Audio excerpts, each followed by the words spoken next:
여러분 안녕하세요. 속준성 목사입니다. 훈민복음 세상을 깨우는 말씀을 통해 우리에게 위로와 용기를 주시는 주님과 함께 나아가는 인생으로 거듭나시기를 예수님의 이름으로 축복합니다. 오늘 이 시간 또 귀한 패널 분들 함께 해주셨습니다. 반갑습니다. 안녕하세요. 네, 아유 반갑습니다. 네, 잘 지내셨죠? 네. 우리가 지난 시간까지 전도서 1장, 2장의 말씀을 통해서 인생의 참된 의미를 찾아 떠났던 전도자 코엘렛이 결론을 한 가지를 내리는데 인생은 허무하다, 모든 것이 헛되다라는 그런 결론에 이르게 되거든요. 자, 오늘은 하나님의 때를 사는 지혜라는 제목으로 함께 좀 말씀을 나누려고 하는데, 자, 여러분 시간과 강물의 공통점이 뭔지 아세요? 흐른다. 그냥 흐르나요? 또 한 가지 중요한 특징이 있어요. 흐르는 건 똑같죠? 근데 다시 돌아오지 않는다. 예, 이게 되게 중요해요. 그렇네요. 예. 흘러가는데 다시 돌아오지 않는다. 한 번 흘러가면 다시 돌아올 수 없는 게 공통적인 부분인데, 그래서 이제 이런 말이 있잖아요. 세상에서 가장 소중한 금이 뭐냐라고 물으니까 황금도 아니고 소금도 아니고 뭐다? 지금이다. 제가 한 말은 아니고. 그래서 이런 말이 있어요. 근데 이 시간도 또 왜 이렇게 빠른지, 그죠? 어렸을 적에는 하루하루 좀 빨리 갔으면, 나이가 더 들었으면 이렇게 생각이 드는데, 나이가 점점 들면 들수록 시간이 좀 천천히 갔으면 좋겠다라는 생각을 좀 하게 돼요. 네, 공감하는 분들이 있으실 거예요. 그래서 이런 말도 있어요. 세월이 흐르는 속도가 나이에 정비례한대요. 20대 때는 20km. 와. 40대는 시속 40km, 60대는 60km. 그래서 어르신들을 보면 세월이 너무 빠르다 이렇게 얘기를 보통 많이 하죠. 그래서 이제 성경에도 보면 시편 90편 10절에서도 시편 기자가 이렇게 고백을 하거든요. 우리의 연수가 70이요, 강건하면 80이라도 그 연수의 자락은 수고와 슬픔뿐이요 신속히가니 우리가 날아가나이다. 그만큼 한 번뿐인 그것도 아주 짧은 인생이 우리에게 너무나 소중하다는 거 아니겠습니까? 결국 이 짧은 인생을 어떻게 하면 가치 있고 의미 있게 사느냐, 이게 이제 우리의 관건이잖아요. 그래서 오늘 이거를 전도자 코엘렛이 어떻게 우리에게 설명하고 있는가, 그걸 좀 몇 가지로 나누어서 좀 살펴보려고 하는데, 오늘 말씀을 보니까 먼저 하나님의 때가 있음을 알고 그 때를 기다릴 줄 아는 지혜가 필요하다, 이제 이렇게 우리에게 얘기를 하거든요. 오늘 본문인 1절부터 8절까지 장혜연 자매님께서 읽어주시면 감사하겠습니다. 범사의 기한이 있고 천하만사가 다 때가 있나니 날 때가 있고 죽을 때가 있으며 심을 때가 있고 심은 것을 뽑을 때가 있으며 죽일 때가 있고 치료할 때가 있으며 헐 때가 있고 세울 때가 있으며 울 때가 있고 웃을 때가 있으며 슬퍼할 때가 있고 춤출 때가 있으며 돌을 던져 버릴 때가 있고 돌을 거둘 때가 있으며 아는 때가 있고 아는 일을 멀리 할 때가 있으며 찾을 때가 있고 잃을 때가 있으며 지킬 때가 있고 버릴 때가 있으며 찢을 때가 있고 꿰맬 때가 있으며 잠잠할 때가 있고 말할 때가 있으며 사랑할 때가 있고 미워할 때가 있으며 전쟁할 때가 있고 평화할 때가 있느니라. 아멘. 정말 때가 많이 나오죠? 자, 혹시 읽으시면서 몇 번 나오는지 보셨어요? 자, 몇 번인지 세어보니까 29번이나 나와요. 그러니까 굉장히 8절에 때라는 단어가 굉장히 많이 나오니까 중요한 단어다라고 우리가 좀 생각해 볼 수 있지 않겠어요? 특별히 1절에 보니까 범사의 기한이 있고 천하 만사가 다 때가 있나니 이렇게 이야기하고 있거든요. 그러니까 이 세상 모든 일에는 다 때가 있다, 이런 말이고, 그래서 이 때라는 단어를 좀 생각해 보면 히브리어로는 에트라는 단어고 헬라어로는 카이로스라는 단어예요. 들어보셨어요, 혹시? 네, 카이로스. 카이로스는 많이 들어보셨죠? 네. 사실 카이로스나 또 헬라어 카리스라는 단어가 있어요. 카리스가 혹시 무슨 뜻인지 아세요? 네, 그 은혜. 은혜예요. 예. 맞아. 아유, 너무 잘하시네요. 그래서 은혜와 이 카이로스가 연결되어 있는 어원이 같은 단어인데, 이 때가 카이로스예요. 성경에는 시간이라는 이 단어가 두 종류로 사용됩니다. 하나가 크로노스라는 단어고, 하나는 방금 말씀드렸던 카이로스. 이 두 종류가 사용되는데, 이 크로노스는 우리의 인간의 역사 속에서 일반적으로 흘러가는 시간, 이게 크로노스고요. 카이로스는 이 하나님과의 관계 속에서 나타난 의미 있는 시간, 특정한 그 시간을 가리켜서 카이로스라고 해요. 그래서 신약에 보면 예수님의 시간을 보통 가리킬 때 이 카이로스의 시간을 주로 씁니다. 하나님과 연결되어 있는 특정한 시간을 의미하는 거죠. 그러니까 하나님의 때가 있고 하나님의 때가 차야 그때 하나님이 일하신다는 거예요. 이게 이제 성경에서 말하는 카이로스의 의미인데, 공교롭게도 오늘 본문에 나오는 29번의 때도 모두가 카이로스예요. 그러니까 우리는 이제 한글 성경으로 보니까 그냥 때때때때 이렇게 있지만 네네네네. 이게 이제 하나님의 특정한 관련되어 있는 시간이라는 것을 볼 때 분명히 의미가 있는 거죠. 자, 그래서 우리가 오늘 이 말씀을 보면은 특별히 1절을 제외한 2절부터 8절까지에 좀 뭔가 이렇게 반복되는 내용들이 나와요. 그러면서 14개의 긍정적인 때가 있고 14개의 부정적인 때가 반복 교차돼서 나옵니다. 예를 들어 보면 2절 보시면 날 때가 있고 죽을 때가 있다. 좀 반대 개념이죠. 네. 심을 때가 있고 심은 것을 뽑을 때가 있다. 3절에서도 죽일 때가 있고 치료할 때가 있고 또 헐 때가 있고 세울 때가 있다. 이렇게 하면서 인생의 긍정적인 부분과 부정적인 부분들을 이렇게 교차하면서 반복해서 이야기하고 있는데 이 말인즉슨 이 모든 것이 다 하나님의 계획과 섭리 아래서 움직여지고 있다. 이걸 지금 이야기하고 싶다는 거죠. 그래서 9절에서 11절까지의 이런 말씀이 나오는 거거든요. 자, 우리 김성희 형제님 한번 좀 읽어봐 주시겠습니까? 일하는 자가 그의 수고로 말미암아 무슨 이익이 있으랴. 하나님이 인생들에게 노고를 주사 애쓰게 하신 것을 내가 보았노라. 하나님이 모든 것을 지으시되 때를 따라 아름답게 하셨고 또 사람들에게는 영원을 사모하는 마음을 주셨느니라. 그러나 하나님이 하시는 일의 시정을 사람으로 측량할 수 없게 하셨도다. 아멘. 그러니까 이처럼 세상 만사가 다 하나님의 주권과 섭리 아래에 있는데 인간이 아무리 노력하고 수고한다 한들 그게 무슨 소용이 있겠느냐. 지금 이 말을 하고 있는 거죠.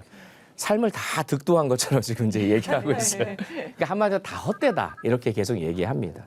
그러면 이렇게 마음대로 되지 않는 인생 우리가 어떻게 살아가는 게 지혜로운가? 방금 읽었던 11절에서 그 답을 주고 있거든요. 하나님이 모든 것을 지으시되 때를 따라 아름답게 하셨다라고 되어 있는데 이 아름답다라는 이 말은 창세기 1장에 가보면 하나님께서 온 세상 만물을 만드시고 보시기에 좋았더라 이런 말씀하거든요. 그거하고 같은 맥락으로 여러분 이해하시면 좋을 것 같아요. 그래서 이 세상과 또 하나님의 형상을 담은 우리 사람은 하나님께서 창조하신 질서대로 섭리대로 살아갈 때에 가장 아름다울 수 있다는 거예요. 이게 이제 하나님의 창조의 섭리인 거죠. 그런데 문제는 이제 많은 사람들이 하나님의 때를 잘 인정을 하지 않는다는 거예요. 듣기는 들어서 우리가 인정하고 싶어도 살다 보면 하나님의 때를 자꾸 무시합니다. 그러면서 어떻게 생각하냐면 자기 스스로 인생을 자기가 다스리고 조절할 수 있다고 생각하죠. 이게 착각인 거죠. 성경에도 보니까 우리만이 아니라는 게 위로가 됩니다. 그 때를 기다리지 못하고 그 때를 자기 마음대로 판단해서 자기가 원하는 때 이루어지길 원했던 성경의 인물들을 우리가 좀 보게 되는데 이 전쟁을 앞둔 사울이요. 때와 기한을 자기 임의대로 판단해서 사무엘이 오기 전에 제사를 드리지 말아야 되는데 자기가 이때 꼭 드려야 된다 생각하고 제사를 드려버립니다. 큰 범죄를 점하게 되죠. 그러니까 자기가 생각한 때가 옳다고 생각했던 착각을 하게 된 겁니다. 또 여러분 아브라함 잘 아시지 않습니까? 대표적이죠. 아브라함이 아들 이삭을 몇 세에 낳아요? 100세에 낳아요. 네. 근데 그 약속을 언제 받은지 아세요? 그 80은 몇 세 사실 전에 훨씬 전에 75세 때 약속을 받아요. 75세 때 그러면 아들 낳기까지 25년이라는 시간이 걸린 거예요. 꽤 길죠. 그런데 자기가 생각했을 때 이것이 이제 시간이 어떻게 보면 길다고 느껴졌는지 모르겠지만 약속하신 아들을 주시기까지 25년이라는 긴 세월이 하나님의 때 입장에서는 필요했는데 아브라함은 그때를 기다리지 못하고 조급하게 몸종 하갈을 통해서 이스마엘을 낳게 돼요. 그런데 하나님의 때가 있다는 거죠. 그걸 우리가 인정할 수 있느냐 없느냐가 굉장히 우리 인생에 있어서 중요하다고 말씀할 수 있는데 사실 생각해보면 우리에게는 시간을 조절하거나 아니면 그거를 우리가 통제할 수 있는 어떠한 능력도 없습니다. 맞아요. 아까 그냥 흘러간다 그랬잖아요. 네. 지금 이 순간에도 제가 말하는 순간에도 1분 1초가 그냥 흘러가고 있는 거잖아요. 잡을 수가 없어요. 그래서 오늘 본문 11절 하반절 마지막에 중요한 말씀하잖아요. 하나님이 하시는 일의 시종을 사람으로 측량할 수 없게 하셨도다. 이게 분명하게 얘기합니다. 인간은 하나님께서 창조하신 피조물에 지나지 않기 때문에 영원하신 하나님이 하시는 일에 대해 예측할 수가 당연히 없죠. 그러니까 자신이 생각한 때 일이 이루어지지 않았다고 해서 하나님의 능력을 무시하거나 하나님이 살아계시지 않는다라고 하는 그런 어리석은 일을 우리가 범치 말아야 된다는 것입니다. 그러니까 여러분 시간을 창조하신 하나님이 어떻게 유한한 인간의 시간에 맞춰서 움직이시겠어요? 이거를 우리가 잊고 살 때가 너무 많이 있죠. 그러니까 우리가 할 수 있는 게 뭐겠습니까? 하나님의 카이로스의 때가 있음을 믿고 그때를 인내하며 기다릴 줄 알아야 되는 게 이게 성숙한 신앙의 모습입니다. 결국 순종해야 하는 거네요. 네, 이게 참 어렵죠. 어렵지만 그만큼 하나님을 신뢰하고 있느냐가 순종으로 이어질 수 있는 거 아니겠습니까? 네. 그래서 이 신뢰하는 그런 성도의 바른 자세가 우리 안에 필요해서 잠언 기자도 16장 9절에서 자기의 길을 계획할지라도 그 걸음을 인도하시는 분은 여호와 하나님뿐이다. 예. 이거를 우리가 정말로 마음에 품고 있어야 돼요. 그러니까 내가 이해하지 못해도 도저히 용납할 수 없는 순간에도 하나님께서는 하나님의 때에 분명하게 가장 아름답게 만드실 것이라는 확신을 갖고 하나님의 시간표가 있잖아요. 그럼 그 하나님의 시간표에 나의 삶을 맞추어서 살아가는 것이 바로 우리의 이 짧은 인생, 강물같이 흘러가는 인생 속에서 가장 아름답고 가치 있는 인생을 살 수 있는 비결이 아닌가 생각됩니다. 자, 이렇게 하나님의 때가 있음을 알고 그때에 나의 인생을 맞추기로 우리가 결심했다면 그 다음으로 해야 될 두 번째가 뭐냐면 지금 이 순간을 감사하면서 아까 말씀하신 대로 그 하나님의 뜻에 순종하며 살아가는 것. 이게 지혜로운 자의 모습입니다. 앞서 우리가 인간은 유한해서 하나님이 하시는 일을 깨달을 수 없다라고 말씀을 드렸잖아요. 이 말은 또 이런 말이에요. 곧 미래를 알 수 없게 하셨다. 또 우리 내일이는 남 몰라요 찬양하는 것처럼 네. 한 치 앞도 내다볼 수 없는 인생이 바로 우리의 인생인데 왜 모르게 하셨을까? 여러분 한번 궁금해 본 적 있으십니까? 진짜 미래의 시간을 우리가 안다면 네.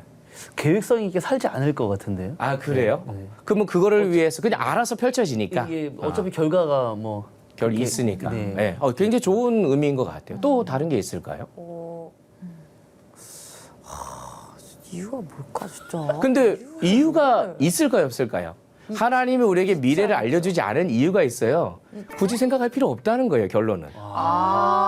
간단하네요. 간단한 거죠. 우리가 그것까지 생각할 필요가 없는 거예요. 진짜 생각하면 아까 우리 김성 형제님 말씀하신 대로 우리가 진짜 어떻게 인생을 살지 모르잖아요. 그러니까 굳이 미래에 대해 염려하거나 고민하지 말라는 거죠. 내가 알아서 다 해줄게 네, 이 마음이시네요. 맡길 수 있느냐가 이제 중요한 거고 또 지나간 시간에 대해서도 우리가 후회할 때 좀 많이 있죠. 아, 네. 그것도 굳이 후회할 필요가 없어요, 근데.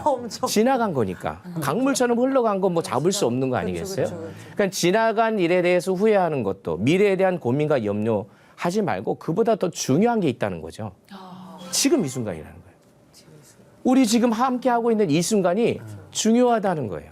현재 주어진 일상의 삶을 소중히 여기면서 기뻐하고 또 선을 행하며 사는 게 가장 복된 삶이다. 지금 이야기를 하고 있는 거거든요. 그럼 여러분 여기서 선을 행한다는 것은 단순히 어떤 도덕적으로 윤리적으로 착하게 산다 그런 뜻이 아니라 성경에서 선을 행한다고 할 때는 하나님의 섭리 가운데 하나님의 뜻을 위해 사는 것을 선을 행한다 그러거든요. 저 에베소서 2장 10절에 이런 말씀이 있어요. 여러분 이 말씀 들어보셨을 텐데 한번 다 같이 한번 읽어볼까요? 함께 읽겠습니다. 우리는 그가 만드신 바 그리스도 예수 안에서 선한 일을 위하여 지으심을 받은 자니 이 일은 하나님이 전에 예비하사 우리로 그 가운데서 행하게 하려 하심이라. 아멘. 즉 하나님이 우리를 지으신 목적이 뭐라는 거예요? 그리스도 예수 안에서 선한 일을 행하도록 그렇게 우리를 지으셨다는 거죠. 지금 현재 주어진 삶이 하나님의 선물인 줄 알고 깨닫고 최선을 다하고 만족하면서 하나님의 뜻을 이루는 삶을 사는 것은 그 수고는 낙이 있다는 거예요. 이거를 지금 비교하고 있는 거예요. 수고하는 자세가 다르군요. 그렇죠. 무엇을 위해 수고하느냐도 중요한 거죠. 영어 명언에도 이런 게 있어요. 들어보셨는지 모르겠는데 Yesterday is history. 무슨 말이에요? 어제는 역사다. 그리고 Tomorrow is mystery. 내일은 미스테리라는 거죠. 근데 그 다음이 중요해요. Today is gift, that's why it is called a present. 자, 이게 무슨 말이냐면 오늘은 선물이라는 거예요. 그래서 이거를 프레젠트라고 부른다. 근데 프레젠트라는 단어의 의미가 두 가지가 있어요. 선물과 현재라는 뜻이 있어요. 그러니까 영어의 단어를 보면 프레젠트라는 단어가 왜 선물이라는 의미도 있는지 알겠다 이런 말인 거거든요. 오늘 나에게 주어진 이 현재가 하나님이 주신 선물이다. 그래서 사실 나중에 하나님의 뜻대로 살겠습니다 하는 것은 여러분 그런 자는 하나님의 은혜를 누릴 수가 없어요. 그래서 지금 어쩌면 나에게 주어진 일이 굉장히 좀 보잘것없어 보이지만 그럼에도 지금 이 순간 감사하면서 그 일에 충성하는 자에게 훗날 하나님이 더 큰 것을 맡겨주시는 거예요. 그래서 에베소서 5장 15절 16절에서 사도 바울이 아주 중요한 권면을 합니다. 이 말씀도 분명히 잘 아실 텐데 한번 또 읽어볼까요? 다 같이 시작. 그런즉 너희가 어떻게 행할지를 자세히 주의하여 지혜 없는 자 같이 하지 말고 오직 지혜 있는 자 같이 하여 세월을 아끼라 때가 악하니라. 그래서 좀 주목할 게 세월을 아끼라. 특히 아끼라라는 이 단어. 이 단어의 의미는 본래 어떤 의미냐면 구원하라라는 뜻이에요. 건져내라 이런 뜻입니다. 그러니까 좀 우리가 알고 있던 단어랑 좀 다르죠. 그럼 세월을 건져내라, 구원하라 이런 의미인데 다른 의미로 얘기하면 세월을 시간으로 우리가 좀 번역을 해보면 시간을 구원하라, 건져내라는 뜻이에요. 그러니까 우리가 살아가는 이 세상 속에서 하나님께서 우리에게 주신 이 귀한 시간이 마치 그냥 강물에 흘려 내려가듯 이 악한 시대의 흐름 속에 그냥 맡겨두지 말고 이 시간을 의미 있고 가치 있는 시간으로 건져내라는 거예요. 그래서 이제 우리가 이 세월을 아끼라라고 하는 이 말 자체를 그냥 시간 낭비하지 말라라는 그냥 수동적인 의미로 받아들이지 말고 우리의 시간을 하나님이 기뻐하시는 의미 있는 시간으로 만들라는 이 적극적이고 능동적인 의미로 이해를 해야 되는 겁니다. 되게 능동적이네요. 네.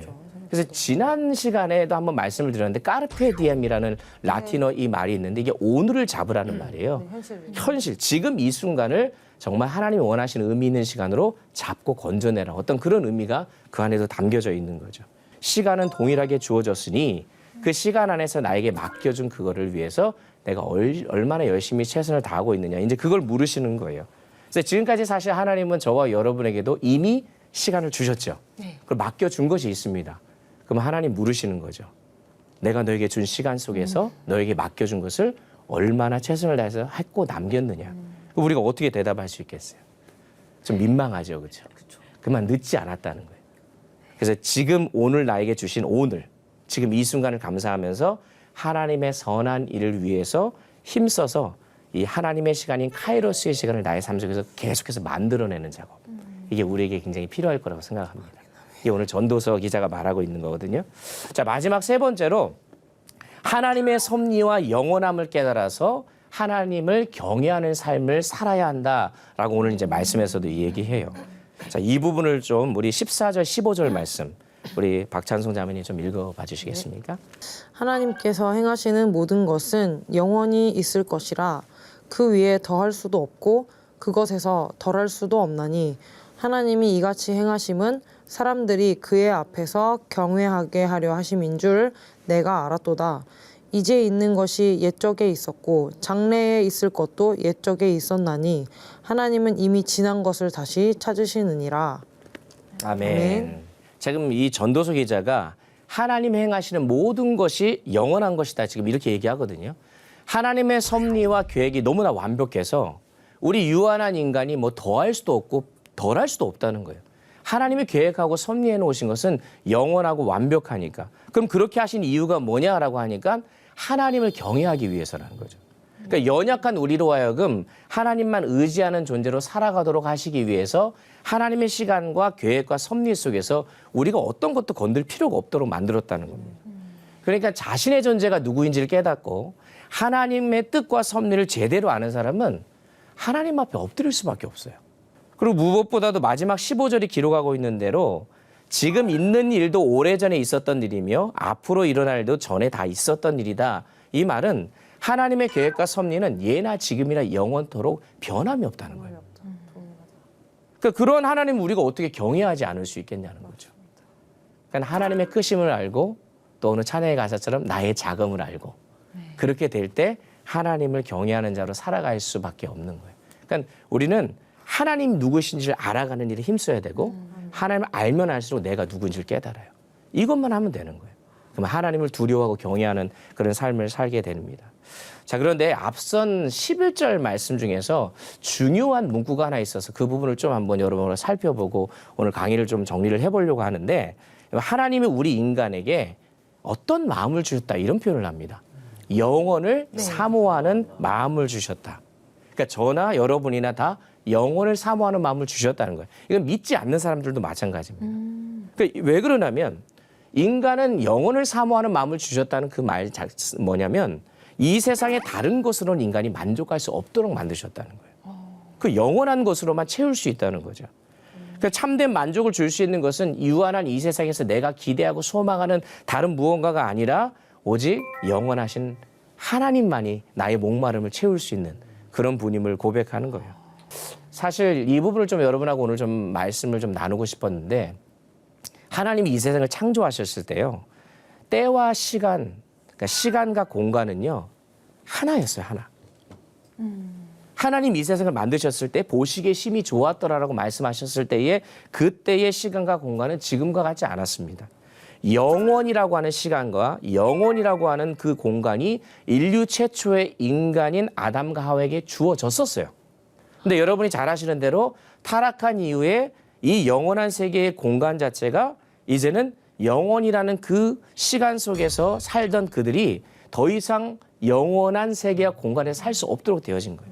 그러니까 이 영원이라는 단어를 그냥 시간적인 개념으로 끝이 없다라고 이해해서는 안 되는 게 뭐냐면 그냥 제약이 없는 시간의 개념뿐만 아니라 영원은 하나님 그 자체입니다. 그러니까 하나님과 함께하는 그런 삶을 살았던 그 순간인데 인간의 타락으로 인해서 영원한 시간과 공간에서 이제는 유한한 시간과 유한한 공간으로 인간이 살게 되어지는 겁니다. 그러니까 원래는 하나였던 시간과 공간의 개념이 두 개로 바뀌어서 아까도 카이로스와 크로노스라고 이제 말씀을 드린 거 아니겠습니까? 그래서 더 이상 인간은 하나님과 같은 공간에서 같은 시간을 공유할 수 없는 존재로 살아가게 된 거예요. 근데 이것을 바라보고 있는 하나님이 너무나 가슴 아픈 거죠. 이 불행을 바꾸시기 위해서 끊임없이 노력하신 흔적들이 구약 성경에 다 기록되어 있고 나중에 신약에 와서 결국 당신 인간의 몸을 입고 이 땅에 들어오신 사건은 엄청난 사건입니다. 예수 그리스도께서 이 땅에 오시면서 인간의 시간과 하나님의 시간이 맞닿을 수 있는 기회를 주셨기 때문에 예수 그리스도를 믿는 자마다 영생을 누리게 하셨다라고 하는 말씀 자체가 결국 우리가 예수님으로 하여금 영원한 세계에 살아갈 수 있는 특권이 주어졌다라는 거죠. 그러니까 저와 여러분이 한계가 있는 이 세상을 살아가지만 카이로스의 시간을 살 수 있어요. 아니 살아야 되는 존재입니다. 그러니까 저와 여러분이 꼭 붙잡아야 할 단어 하나. 오늘 마지막입니다. 영원이란 단어. 영원. 이 단어를 꼭 붙잡고 내가 지금 하고 있는 일이 과연 영원한 일인가? 하나님께서 기억해 주시는 일인가? 자꾸 물어야 돼요. 만약 영원한 것이 아니면 굳이 거기에 에너지 쏟을 필요가 없습니다.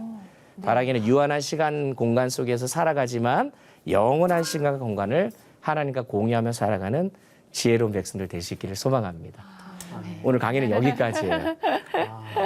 여러분 어떻게 오늘 하시면서 생각되거나 또 질문 혹시 있으십니까? 그 얘기를 이렇게 말씀을 들으면 참 간단한 문제거든요. 그러니까 영원을 사모하고 영원이 아닌 것에는 그냥 에너지를 쏟지 않으면 되는데 이게 말이 쉽지 사실. 저희는 이 세상을 살게 되면은 영원이 아닌 것들과 이제 맞아요. 맞닥뜨리게 되는 상황들이 많잖아요. 근데 이제 제가 이제 찬양을 부르고 찬양 사역을 하고 있지만 이게 아무리 사역자여도 영원한 것을 향해 달려가야 된다라는 마음은 있지만 세상과 부딪히고 영원이 아닌 것들과 부딪히다 보면은 넘어질 때가 훨씬 더 많은 것 같아요. 네네. 근데 이제 저는 궁금한 건 우리 목사님께서 이제 생각하실 때에 어떻게 하면 이제 이 방송을 보시는 성도님들과 뭐 저도 마찬가지고 어떻게 하면은 그 영원이 아닌 것들과 부딪히게 될 때 어떻게 하면 조금이라도 다시 금방 일어서서 달려갈 수 있을까? 이런 부분이 조금 궁금해요. 실질적인 질문이죠, 사실. 네, 그래서 사실 정답은 없습니다. 그런데 중요한 것은 우리의 삶의 이 초점이 방향이 결국 나의 현실에 맞춰져 있으면 내가 봐야 할 하나님을 보지 못하거든요. 그러니까 매 순간순간마다 하나님을 의식하고 살아가는 분은요. 우리가 결국 나의 삶 속에서 이 현실의 문제보다 또 하나님이 하시는 일을 볼 수 있는 시각과 관점이 회복되거든요. 자, 그 부분을 우리가 좀 생각할 수 있었으면 좋겠습니다. 자, 오늘 너무 수고 많이 하셨고요. 또 한 주간도 승리하시길 바랍니다. 감사합니다. 감사합니다.